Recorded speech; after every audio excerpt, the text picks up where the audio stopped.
thinking.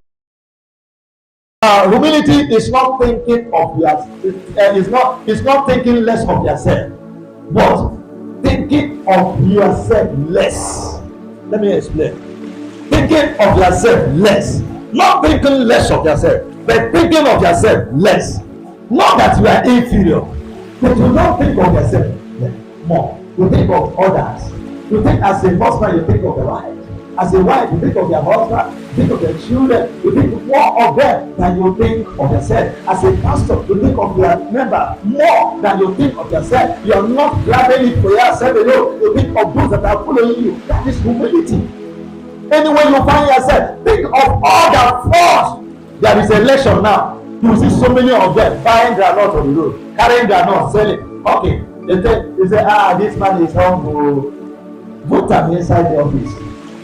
I saw one in Delta State. He went and began to fry garri with them. He's looking for one. He was frying garri for women. So they say he is a very humble man. That is not humility.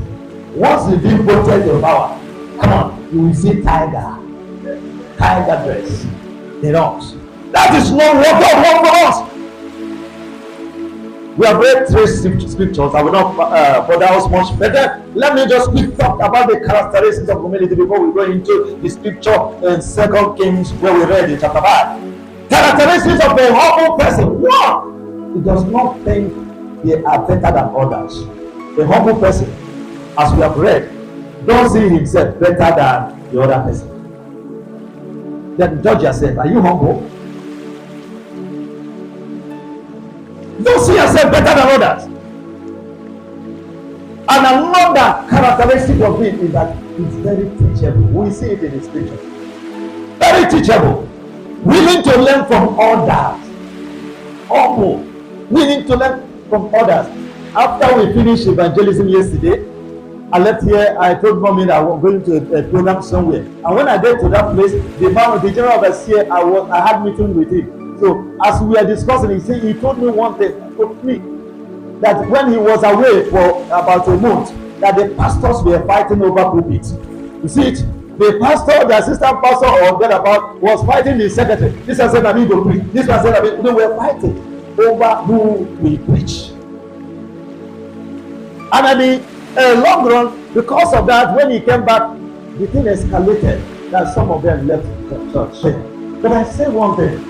If you want to go up, humble yourself. All of them want to be Oga, want to be master. Come on. I say on this very assembly, I make sure that my sister preach. Everybody preach. Anyone that have preach. But I have said it here. If you know you can preach, come and tell me. Whatever you can say, Pastor, why you know they don't start to preach? I see whether we don't give you opportunity to preach. You at least will relieve me. I will stand and learn from you. By the time I grab your own and add it to my own, I will become a better person.